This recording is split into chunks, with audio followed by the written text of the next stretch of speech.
Hello and welcome all. तो आज हम डिस्कस करते हैं डीप ट्रिपल एसबी में पूछे गए मैथ्स के प्रीवियस ईयर क्वेश्चन का सेट 3। तो सबसे पहला क्वेश्चन हम देखते हैं। यहाँ पर हमें दिया गया है कि एक शॉपकीपर 8 डजन पेन खरीदता है 2304 रुपये में और 8 डजन पेन स्टैंड खरीदता है 4224 रुपये में, और इसके बाद वह एंड में एक सेट पेन और पेन स्टैंड का बेचता है वो 85 रुपये का। तो हमें बताना उसको पर सेट कितना परसेंटेज प्रॉफिट हुआ है। तो हम 8 डजन पेन का कॉस्ट लिखते हैं यहाँ पर। सबसे पहले ये हमारे पास 2304, ठीक है। यहाँ से एक डजन का कॉस्ट निकाल लेंगे हम। 8 दूनी 16, बचा हमारे पास कितना, 7 के पीछे 0, 8 अट्टे 64। अब बचा 6 के पीछे 4, 8 अट्टे 64, यानी कि एक डजन यानी कि 12 पेन का हमें सीपी मिल गया है यहाँ पर। तो इससे हम एक पेन का सीपी निकाल लेंगे यहाँ से। 12 दूनी 24 और 12 चौक 48 आ जाएगा हमारे पास यहाँ पर। तो एक पेन का सीपी हमें मिल गया 24 रुपये, ठीक है। इसी तरीके से पेन स्टैंड के बारे में बात करेंगे। 8 डजन पेन स्टैंड है हमारे पास, तो इसकी हमें कीमत दे रखी है 4224 रुपये। इसको फिर हम कैंसिल आउट करेंगे इससे। 8 पंजे 40, अब बचा हमारे पास कितना 22, 8 दूनी 16, बचा कितना 6 के पीछे 4, 8 अट्टे 64। अब एक डजन यानी कि 12 पेन स्टैंड भी है हमारे पास। तो एक पेन स्टैंड की वापस हम कीमत निकाल लेंगे, कॉस्ट प्राइस। तो 12 चौक 48, बचा 4 के पीछे 8, फिर से 12 चौक 48, यानी कि एक पेन और एक पेन स्टैंड का हमारे पास कॉस्ट प्राइस रहा है 24 और 44, यानी कि ये हमारे पास कॉस्ट प्राइस रहा है 68 रुपये। अब इसको हमने इस पूरे सेट को मिलाकर हमने बेचा कितने रुपए में, 85 रुपये में, ठीक है। हमारी जेब से कितने गए थे 68 रुपये, और वापस हमारी जेब में कितना है 8500 रुपये। तो हमें टोटल कितना प्रॉफिट हो गया यहाँ पर 17 रुपये का, और 17 रुपये का प्रॉफिट होगा हमें कॉस्ट प्राइस पर। तो 17 अपॉन में 68 अगर हम सॉल्व करते हैं, इंटू 100 करेंगे तो हमारे पास ये आ जाएगा 25%, ठीक है। तो इस क्वेश्चन का सही जवाब ऑप्शन बी। अब देखते हैं क्वेश्चन नंबर 2। इसमें हमें दिया गया कि एक कंटेनर है ए और एक कंटेनर बी, उसमें दोनों में मिल्क एंड वाटर का रेशियो में दिया गया 3 and 5 और 7 and 9। इनकी बराबर मात्रा हमने मिलाकर एक तीसरे कंटेनर में मिला दी। तो वहां पर हमें बताना मिल्क एंड वाटर का हमें रेशियो बताना इसमें। तो यहाँ पर हम इसको इस तरीके से लिख सकते हैं ए, और ये रहेगा हमारे पास बी। यहाँ पर हमारे पास है मिल्क, हम इस तरीके से यहाँ पर लिख देंगे, और यहाँ पर हम लिख देंगे वाटर। तो 3 and 5 हमारे पास यहाँ रहेगा, ठीक है। यहाँ पर हमारे पास 7 and 9 रेशियो है। अब यहाँ पर ये बात की गई है इक्वल क्वांटिटी हमने दोनों के लिए। जब इक्वल क्वांटिटी होगी यानी कि इन दोनों का यूनिट सम भी बराबर होना चाहिए। अब फर्स्ट केस में यानी कि ए वाले में हमने देखा 8 यूनिट है और बी वाले में हमने देखा 16 यूनिट है इनका सम। तो इनका यूनिट भी बराबर होना चाहिए, यूनिट सम भी बराबर होना चाहिए। यानी कि अगर ये 16 है तो ये भी 16 होना चाहिए, या फिर तो हम क्या करेंगे, फर्स्ट वाले ए वाले मिक्सचर को हम 2 से इंटू कर देंगे। तो ये आ जाएगा हमारे पास मिल्क एंड वाटर का रेशियो। इस केस में आ जाएगा हमारे पास 6 and 10, और यहाँ पर हमारे पास बी का रेशियो आ जाएगा 7 and 9। अब हम इनको सीधा सीधा ऐड कर देंगे, क्योंकि हमने ए और बी मिक्सचर को तीसरे कंटेनर में पलट दिया है। अब इस तीसरे कंटेनर में हमें जो हमारा मिक्सचर आ गया है उसमें मिल्क एंड वाटर का हमें रेशियो बताना। तो हम इन दोनों को डायरेक्ट ऐड कर देंगे, तो ये हमारे पास आ जाएगा 13:19। तो इस क्वेश्चन का सही जवाब ऑप्शन डी है। अब देखते हैं क्वेश्चन नंबर 3। इस क्वेश्चन में हमें दिया गया कि एक क्लास में एवरेज मार्क्स दे रखे हैं हमें 56। उनमें से 25% स्टूडेंट्स जो कि ब्राइटेस्ट हैं उनका एवरेज दिया है हमें 80, और डलेस्ट 35% स्टूडेंट्स का एवरेज हमें दिया है 30। अब इसके बाद जो हमारे पास 40% स्टूडेंट्स जो बचे हैं उनमें बॉयज एंड गर्ल्स का जो रेशियो है वो 2:3 है। इनमें भी बॉयज का जो एवरेज स्कोर दिया है हमें 60 दिया है। हमें बताना है गर्ल्स का रिमेनिंग स्टूडेंट्स में, यानी कि 40% स्टूडेंट्स में गर्ल्स का एवरेज स्कोर क्या है। तो यहाँ पर हम अज्यूम कर लेते कि हमारे पास नंबर ऑफ स्टूडेंट्स रहे होंगे 100। यहाँ ऊपर वाली लाइन में हम लिखेंगे नंबर और नीचे वाली लाइन में हम लिखेंगे एवरेज, ठीक है। तो 100 स्टूडेंट्स में से आप देख सकते हैं 25 बच्चे ऐसे थे जो कि ब्राइटेस्ट थे, इनका एवरेज हमें दे दिया 80, ठीक है। इसके बाद 35 स्टूडेंट्स का एवरेज हमें दे दिया 30, ठीक है। ये हमारे पास हो गया 60 बच्चे। अब बचे हुए जो स्टूडेंट्स हमारे पास 40 बच्चे हो गए, ठीक है। अब ये 40 बच्चे भी 2 और 3 के रेशियो में बटे हुए हैं, यानी कि इनमें से कुछ गर्ल्स है और कुछ बॉयज है, यानी कि बॉयज एंड गर्ल्स का रेशियो में दिया गया है 2 and 3। तो टोटल ये 2 and 3 यानी कि 5 यूनिट की वैल्यू हमें दे रखी है कि 5 यूनिट की वैल्यू हमें दे रखी है 40, यानी कि 1 यूनिट की वैल्यू हमें मिल जाएगी 8। अगर आप इस 8 को इस 2 से इंटू करेंगे हमारे पास बॉयज आ जाएंगे यहाँ पर 16, ठीक है, और हमारे पास गर्ल्स हो जाएंगी 24। तो ये जो 16 नंबर ऑफ बॉयज हैं इनकी एवरेज हमें दे रखी है 60, ठीक है। तो अब हम इसको सॉल्व कर लेंगे। इन 100 स्टूडेंट्स की एवरेज हमें दे रखी थी 56, ठीक है। तो इसको जब हम टोटल करेंगे हमारे पास आ जाएगा 5600, ये हमारे पास सॉल्व होकर आएगा इन 25 स्टूडेंट का एवरेज मार्क्स है 80, यानी कि इनका टोटल रहेगा 2000। ठीक है, इन 35 स्टूडेंट का एवरेज है 30, यानी कि इनका टोटल रहेगा 1050। इन 16 लड़कों का एवरेज स्कोर है 60, यानी कि इनका टोटल स्कोर रहेगा 960। इन 24 गर्ल्स का एवरेज स्कोर हमें नहीं पता, तो हम यहाँ पर 24x लिख देते हैं इसको। अब इन सभी का जो सम है, इन सभी का जो सम है ये किसके बराबर होगा, 5600 के बराबर होगा, यानी कि 2000 और 1050 और 960 को हम ऐड करेंगे यहाँ पर, तो ये हमारे पास हो गया 3050 में जब हम 960 ऐड करेंगे हमारे पास वैल्यू हो जाएगी 0104। अब ये हमारे पास 5600 में से हम 4010 को माइनस कर देंगे, तो 5600 में से जब हम 4010 माइनस करेंगे हमारे पास वैल्यू हो जाएगी 0, ये वैल्यू हो जाएगी हमारे पास 9। ठीक है, ये हमारे पास वैल्यू आएगी 5 और ये वैल्यू आ जाएगी हमारे पास 1। अब 1590 ये बराबर आ जाएगा 24x के।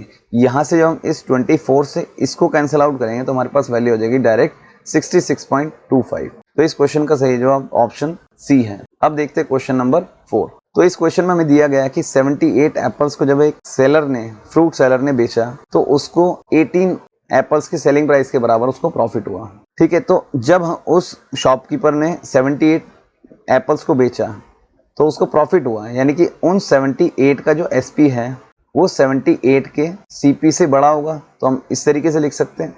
और जब आप एसपी में से सीपी माइनस करेंगे तो आपको प्रॉफिट मिलेगा, यानी कि ये वैल्यू आ जाएगी 18 एसपी के बराबर, क्योंकि प्रॉफिट हमें बताया गया है साफ तौर पर कि 18 एसपी के बराबर है इसका प्रॉफिट। अब ये एसपी की वैल्यू एक तरफ हो जाएगी, यानी कि हमारा 60 एसपी हो जाएगा, ये यहाँ से दूसरी साइड जाएगा। ठीक है, ये पॉजिटिव हो जाएगा हमारे पास, तो ये 78 सीपी बन जाएगा। अब यहाँ पर सीपी के अपॉन में आ जाएगा हमारे पास एसपी और 60 के अपॉन में आ जाएगा 78। इसको हम 6 से कैंसिल आउट कर देंगे, ये हो जाएगा हमारे पास 10, ये हो जाएगा हमारे पास 30। तो 10 रुपए की चीज वो हो गई हमारे पास 13 रुपए की, यानी कि सीपी का रेशियो हमारे पास 10 है और एसपी का रेशियो हमारे पास 13 है, यानी कि कोई चीज जब 10 से 13 हो जाएगी उस पर हमें 30% का प्रॉफिट मिलेगा। अब क्वेश्चन नंबर 5 में हमें दिया गया है कि एक साइक्लिस्ट कवर करता है 4 साइड्स ऑफ स्क्वायर फील्ड 10 की स्पीड से, 15 की स्पीड से, 20 की स्पीड से और 25 की स्पीड से। हमें बताना उसकी एवरेज स्पीड क्या रही होगी। तो वो जो मोटरसाइकिलिस्ट है उसने मूवमेंट कुछ ऐसे किया हुआ, यानी कि वह पहले गया हो 10 की स्पीड से, फिर 15 की स्पीड से, फिर 20 की स्पीड से और लास्ट में वो 25 की स्पीड से गया होगा। तो हम सबसे पहले इन स्पीड्स को लिखेंगे 10, 15, 20 और 25। तो हम सबसे पहले एक डिस्टेंस अज्यूम कर लेंगे कि उसने कितना डिस्टेंस ट्रेवल किया एक बार में, यानी कि एक साइड उसकी कितने डिस्टेंस की रही होगी। तो हम इन चारों साइड का हम एलसीएम अज्यूम कर लेते हैं। इनका जब हम एलसीएम अज्यूम करेंगे हमारे पास वैल्यू आ जाएगी 300। ठीक है, अब ये 300 किलोमीटर हम मान लेते हैं, 300 किलोमीटर मान लीजिए उस स्क्वायर की एक साइड रही होगी। ठीक है, तो पहली बार में जब वो 10 की स्पीड से गया होगा तो उसको लगा 30 घंटे। ठीक है, नेक्स्ट केस में उसको लगा 20 घंटे और 20 की स्पीड से जब वो गया उसको लगे 15 घंटे और जब 25 की स्पीड से गया वो उसको लगे 12 घंटे। अब हम देख सकते हैं टोटल डिस्टेंस, यानी कि 300, 300, 300, 300, यानी कि टोटल डिस्टेंस हमारे पास आ गया 1200। इसको हम डिवाइड करेंगे टोटल टाइम से, 30, 20, 15 और 12 के सम से। तो 30 और 20 हमारे पास होता है, यहाँ पर हम लिख देंगे 30 + 20 + 15 प्लस में 12। जब हम इस टोटल डिस्टेंस को इस टोटल टाइम से डिवाइड करेंगे हमारे पास एवरेज स्पीड आ जाएगी, यानी कि 1200 डिवाइड बाय 30 + 20 50, 50 + 15 65 + 15, ये आ जाएगा हमारे पास 77। अब 77 से जब हम इस 1200 को डिवाइड करेंगे तो हमारे पास आंसर आ जाएगा, यानी कि 1200 हमने ब्रैकेट के अंदर रखा, 77 से इसको हमने डिवाइड कर दिया, ये 1 पे गया, यानी कि 77 आ गया हमारे पास, ये बचा 23 और 20 ये हो गया 43, लास्ट में हमारे पास बचा 0। अब 77 × 6 से करते हैं तो ये हमारे पास नहीं आएगा, यानी कि 5 तक तो ये जाएगा। ठीक है, 77 × 5 होता है 385, यानी कि 5 तक जाएगा, 6 पर नहीं जाएगा, यानी कि इसमें से सिर्फ एक ही ऑप्शन हमारे पास दिया हुआ है जिसमें 15 पॉइंट समथिंग दिया है, जो कि हमारा ऑप्शन ए है। तो इस क्वेश्चन का सही आंसर ऑप्शन ए। अब देखते हैं क्वेश्चन नंबर 6। तो क्वेश्चन नंबर 6 में हमें 2 वेसल दिए गए हैं ए एंड बी, जिनमें एसिड एंड वाटर का रेशियो है 7 and 6 और 8 and 5। इनका मिक्सचर हमने लिया 5 and 4 के क्वांटिटी में, उनको हमने मिक्स किया। अब वो जो मिक्सचर है हमारे पास 351 ml उसका सॉल्यूशन हमारे पास आ गया। हमें बताना है कि इस 351 ml सॉल्यूशन में हमें कितना पानी मिलाना चाहिए ताकि रिजल्टेंट मिक्सचर में हमारे पास एसिड 50% हो जाए। इस क्वेश्चन को एक बार आप ध्यान से पढ़िए। अब हम देखते हैं हमारे पास ए और बी है, जिसमें एसिड एंड वाटर का रेशियो हम लिखेंगे सबसे पहले 7:6 और 8:5। अब आप देखेंगे 7 + 6 कितना है 13, 8 + 5 कितना है 13। तो यहाँ पर इनका जो यूनिट का जो सम आ रहा है ये बराबर आ रहा है। तो जब ये बराबर है तो इसमें हमें कुछ करने की जरूरत नहीं है अभी। अगर ये अनइक्वल होता तो पहले सबसे पहला काम हमारा ये होता है कि इनको हम इक्वल बनाएंगे, इसके बाद हम इनकी रिस्पेक्टिव रेशियो से मल्टीप्लाई कर देंगे। यानी कि 5 हमने ए क्वांटिटी, ए का मिक्सचर हमने लिया था 5 क्वांटिटी और बी का मिक्सचर हमने लिया था 4 क्वांटिटी। अब हम इसको इनटू कर देंगे यहाँ से, तो हमारे पास एसिड एंड वाटर का जो रेशियो आ जाएगा यहाँ पर 35 और 30 आ गया यहाँ पर। और नेक्स्ट केस में यानी कि बी के केस में हमारे पास आएगा 32 और 20। अब ये मिक्सचर हमने मिक्स कर दिया, ठीक है, ए और बी को हमने मिक्स कर दिया, हमारे पास आ गया 67 और ये आ गया हमारे पास 50। ठीक है, इसका हमारे पास कितना ml मिक्सचर है, हमारे पास टोटल 351 ml है। ठीक है, अब इसमें हमें बताना ये जो हमारे पास मिक्सचर है ना, इस वाले मिक्सचर में हमें बताना है, इस वाले मिक्सचर में कि हमें कितना पानी मिलाया जाए ताकि इसका जो एसिड का जो परसेंटेज है वो 50% हो जाए। अगर एसिड उसमें 50% हो जाएगा तो उसमें वाटर भी 50% हो जाएगा, यानी कि उनका रेशियो 1:1 हो जाएगा। ठीक है, अब आप देख सकते हैं जब हम इसमें वाटर ऐड करेंगे तो एसिड शुड बी अनचेंज, कि एसिड की जो क्वांटिटी यानी कि यहाँ पर अगर पहले 67 था तो बाद में भी 67 ही होना चाहिए, तो इसलिए हम बाद वाली रेशियो को 67 से मल्टीप्लाई कर दें। इस रेशियो को हम 67 से मल्टीप्लाई कर दें, तो ये हमारे पास हो गया 67 इधर और ये हमारे पास हो गया 67 इधर। तो रेशियो अभी भी मेंटेन है 50% वाली जो हमें सवाल में बताई गई है। ठीक है, अब ये वाला जो रेशियो है 67 और 50, इन दोनों का समय हमारे पास 117 यूनिट। ठीक है, 117 यूनिट से जो हमने इसको कैंसिल आउट किया, यानी कि एक यूनिट हमारे पास आएगी 3 ml। अब यहाँ पर आप अगर ध्यान दें, यहाँ हमने वाटर कितना यूनिट ऐड किया, इसमें 17 यूनिट हमने वाटर ऐड किया ताकि ये 50-50 हो जाए दोनों। तो 17 यूनिट हमने ऐड किया और एक यूनिट की वैल्यू हमारे पास 3 ml है, इसको हम इनटू करेंगे जब 3 से, तो हमारे पास आंसर आ जाएगा ऑप्शन सी। अब क्वेश्चन नंबर 7 में हमें दिया गया कि एक सिलेंडर जिसका रेडियस 66 है और हाइट 168 सेंटीमीटर है, इसको हमने मेल्ट करके क्यूब बना दिया। तो ये हमें ध्यान रखना है कि जब भी हम एक शेप को मेल्ट करके दूसरी शेप में बनाते हैं तो दोनों शेप्स की वॉल्यूम बराबर होती है। ठीक है, तो यहाँ पर हम क्यूब की वॉल्यूम का फॉर्मूला लिखेंगे ए क्यूब, और राइट साइड में हम लिखेंगे इसके इक्वल में वॉल्यूम ऑफ सिलेंडर को। वॉल्यूम ऑफ सिलेंडर होता है पाई आर स्क्वायर एच, तो 22/7 हमने लिखा यहाँ पर, इंटू में आर हमने लिखा 66 इंटू में 66, और हमारे पास हाइट आ गई 168 जो कि हमें दी गई है। अब इस 168 को हम 7 से कैंसिल आउट कर देंगे, तो ये आ गया हमारे पास 7 दूनी 14, 7 चौक 28। अब ये क्यूब इधर से जब इक्वल के दूसरी तरफ जाएगा तो ये बन जाएगा क्यूब रूट। तो इस 22 को हम डायरेक्ट ऐसे लिख सकते हैं। ये 66 को हम किस तरीके से लिख सकते हैं, 22 इंटू में 3। ये वाले को भी ऐसे ही लिख सकते हैं हम, इस वाले 66 को भी, तो 22 इंटू में 3 लिख दिया हमने इसको। ये 24 को हम इस तरीके से भी लिख सकते हैं, 8 इंटू में 3। ठीक है, अब हमारे पास 3 बार हमारे पास यहाँ पर 22 है तो हमने बाहर 22 कर दिया। हमारे पास 3 बार 3 मिल गया हमें यहाँ पर, तो हमने इस 3 को भी बाहर कर दिया। हमें पता 8 का क्यूब रूट 2 होता है, तो हम इस 2 को भी बाहर कर देंगे। ठीक है, अब जब हम इसको सॉल्व करेंगे 22 या 66, 66 दूनी 132, तो इस क्वेश्चन का सही जवाब ऑप्शन ए है। क्वेश्चन नंबर 8 में हमें दिया गया कि एक बोट 25 किलोमीटर अपस्ट्रीम मूव करती है और 39 किलोमीटर डाउनस्ट्रीम मूव करती है 8 आवर्स में। ये बोट 35 किलोमीटर अपस्ट्रीम में और 52 किलोमीटर डाउनस्ट्रीम में 11 आवर्स लेती है। हमें बताना स्पीड ऑफ स्ट्रीम क्या है। तो ये बात ध्यान रखनी है कि अपस्ट्रीम के केस में स्पीड ऑफ स्ट्रीम और स्पीड ऑफ बोट माइनस होते हैं, तो यानी कि स्पीड ऑफ बोट हमने x मानी और स्पीड ऑफ स्ट्रीम इसमें से माइनस हो जाएगी। ठीक है, और डाउन स्ट्रीम के केस में हम देख सकते हैं x प्लस वाई आएगा। प्लस और माइनस हम इसलिए लगाते हैं, माइनस इसलिए लगाया जाता है क्योंकि स्ट्रीम की जो स्पीड है वो बोट की स्पीड को अपोज करती है जब हम अपस्ट्रीम के केस में, यानी कि हम अगेंस्ट में अगर मूव करते हैं। डाउन स्ट्रीम के केस में विद द फ्लो मूव करते हैं, यानी कि स्पीड ऑफ स्ट्रीम बोट की स्पीड को फेवर करता है। इसलिए यहाँ पर इन दोनों, यहाँ पर हमें प्लस देखने को मिला और यहाँ पर हमें माइनस देखने को मिला। तो सबसे पहले हम यहाँ पर इक्वेशन लिख लेंगे 25 अपॉन में x माइनस वाई हमने लिखा यहाँ पर, प्लस में 39 अपॉन में x प्लस वाई लिखा हमने यहाँ पर। ये हमारे पास वैल्यू हो गई 8 आवर्स। ठीक है, अब इसके बाद हम लिखेंगे यहाँ पर 35 अपॉन में x माइनस में y प्लस में 52 अपॉन में x प्लस में y। इस केस में हमें लगा 11 आवर। ठीक है, अब इसको सबसे आसान तरीके से सॉल्व करने के लिए हम क्या करेंगे कि जो हमारे पास ये 13 है और ये 52 है, ये दोनों डाउन स्ट्रीम में हमें डिस्टेंस की वैल्यू दे रखी है। हम इन दोनों का एचसीएफ ले लेते हैं जो कि आएगा हमारे पास 13। तो यहाँ पर x प्लस वाई की वैल्यू हम अज्यूम कर लेंगे यहाँ पर 13। तो जब इस 13 से मैंने इस 39 को कैंसिल आउट किया तो ये वैल्यू आ गई हमारे पास 3। अब ये 3 जब राइट साइड जाएगा तो 25 अपॉन में x माइनस में y हमारे पास जो है 8 माइनस 3, ये बन जाएगा 5। ठीक है, अब किसके बराबर है 5 के। इस 5 से जब हमने इसको कैंसिल आउट किया तो हमारे पास x माइनस वाई की वैल्यू मिल गई 5, और x प्लस वाई की वैल्यू हमने क्या अज्यूम करी थी शुरुआत में 13। अब हम चेक करेंगे ये पूरी वैल्यू को सेकंड इक्वेशन में पुट करके। अगर ये इस सेकंड इक्वेशन में पुट करने से एग्जैक्ट 11 आ जाता है हमारे पास, तो यानी कि हमारे पास अपस्ट्रीम और डाउनस्ट्रीम की स्पीड बिल्कुल सही हमने अज्यूम करी है। देखते हैं x माइनस वाई की वैल्यू अगर हम यहाँ पर 5 पुट करते तो ये आ जाएगा हमारे पास, यहाँ पर 5 लिख देंगे और यहाँ पर हम 13 लिख देंगे।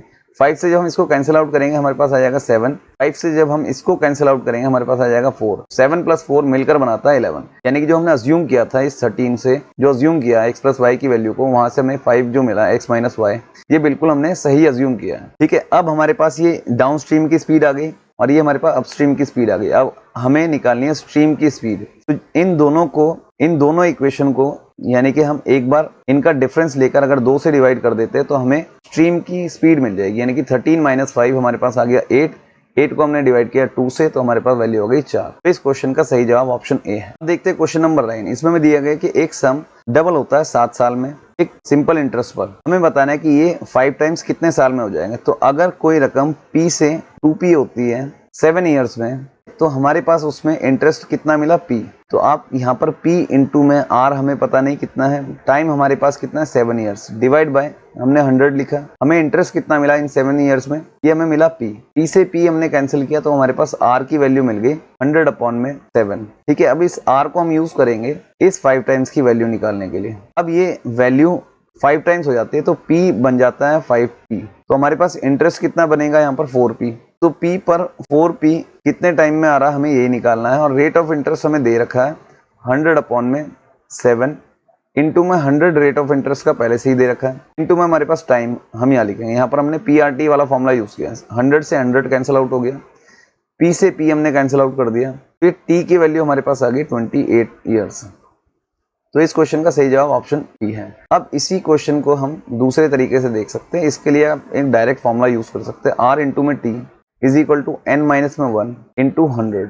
R इंटू T, तो पहली बार में हम क्या करेंगे, रेट ऑफ इंटरेस्ट निकाल लें। R कितने टाइम में हुआ, वो 7 साल में हमारे पास, यानी कि वो कितना टाइम्स हो रहा है, डबल हुआ यानी कि 2 आ जाएगा यहाँ पर।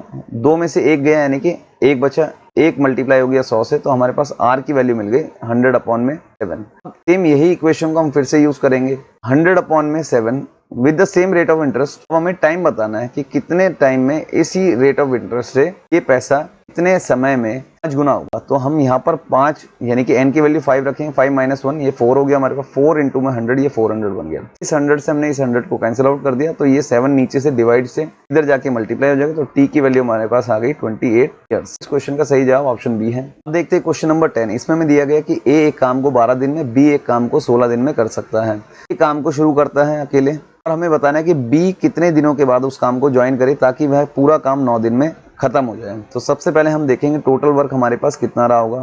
टोटल वर्क हमारे पास इन दोनों की एलसीएम से हम निकाल सकते हैं टोटल वर्क। तो A हम यहाँ पर लिखेंगे 12 दिन, B हम यहाँ पर लिखेंगे 16 दिन, यानी कि इनका जो हमारे पास एलसीएम आया वो है 48। एक काम को 12 दिन में कर सकता है यानी कि हर दिन वो 4 यूनिट कंप्लीट कर सकता है।